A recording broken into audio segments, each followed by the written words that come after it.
Can experiencing horror help your brain? The recreational fear that arises from visiting haunted houses and watching scary movies may provide psychological benefits. Fear gets a bad rap. It's a so-called negative emotion, one that supposedly stands between us and our dreams. It is certainly true that pure fear doesn't feel good, but that is the whole point of the emotion. Fear tells us to get the hell out of Dodge because Dodge is a bad place. Fear evolved over millions of years to protect us from danger. So, yes, fear is a feel-bad emotion, but also, and perhaps paradoxically, the engine in a whole range of pleasurable activities and behaviors which inspire what we can call recreational fear. Once you start looking for it, you'll find recreational fear everywhere. From a very early age, humans love being jump-scared by caregivers in the form of peekaboo, and being hurtled into the air and caught. They get older and take great pleasure in chase play and hide-and-seek. They are drawn to scary stories about monsters and witches and ghosts. They perform daredevil tricks on playgrounds and race their bikes toward what, from a parent's perspective, is certain and violent death. As they grow a little older, they get together for horror movie nights, stand patiently in line for roller coasters, and play horror video games. Indeed, most of us never quite lose our peculiar attraction to recreational fear even if we eschew slasher flicks or dark crime shows brimming with murder, death, and gore. So even though Dodge may be a bad place, we still keep visiting it, at least from the safe distance of play and make-believe. How come? One hypothesis is that recreational fear is a form of play behavior, which is widespread in the animal kingdom and ubiquitous among humans. When an organism plays, it learns important skills and develops strategies for survival.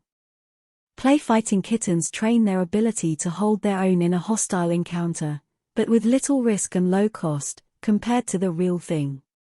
Same with humans. When we play, we learn important things about the physical and social world, and about our own inner world. When we engage in recreational fear activities specifically, from peekaboo to horror movie watching, we play with fear, challenge our limits, and learn about our own physiological and psychological responses to stress. In other words, recreational fear might actually be good for us. To investigate whether that is indeed the case and why, my colleagues and I have established the Recreational Fear Lab, a research center at Aarhus University, Denmark. We do lab studies, survey studies, and real-world empirical studies to understand this widespread but scientifically understudied psychological phenomenon. The Recreational Fear Lab conducts investigations to understand the scientifically understudied phenomenon of fear and why it might actually be good for us. Matthias Klossen. In one ambitious research project, led by my colleague Mark Marmdorf Andersen, we set out to investigate the experiences of guests at a very frightening haunted house, Dystopia Haunted House in Denmark. We mounted surveillance cameras in the house's scariest rooms, strapped participants with heart rate monitors, and distributed a bunch of questionnaires. The surveillance footage allowed us to see how guests responded to frightening events, such as a chainsaw-wielding pigman chasing them down a dark corridor. The heart rate monitors told us about their physiological responses to such events, and the questionnaires allowed us to understand how they felt about it all.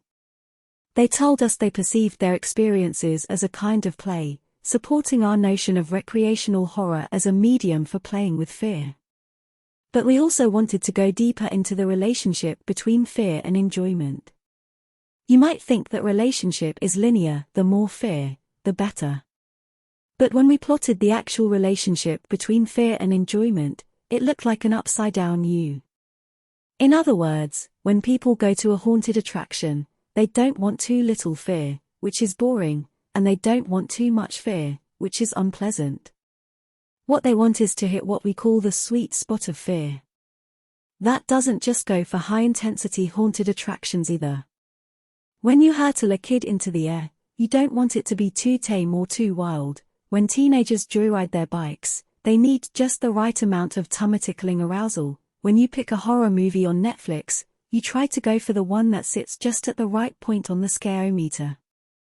So, there is pleasure to be had from these vicarious visits to Dodge, but are there any other benefits? In several past and ongoing studies of the psychological and social effects of engagement with recreational fear, we've seen it improve people's ability to cope with stress and anxiety. For instance, one study led by my colleague Coltan Scrivener found that people who watch many horror movies exhibited better psychological resilience during the first COVID-19 lockdown than people who stay away from scary movies. Presumably, the horror hounds have trained their ability to regulate their own fear from playing with it.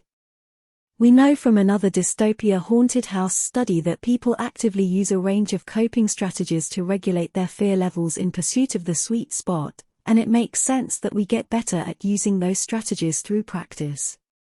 You can think of recreational fear as a kind of mental jungle gym where you prepare for the real thing, or as a kind of fear inoculation. A small dose of fear galvanizes the organism for the big dose that life throws at it sooner or later.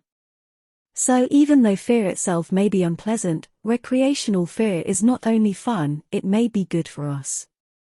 My colleagues and I even have preliminary results to suggest that some people with mental health issues, such as anxiety disorder and depression, get relief from recreational horror.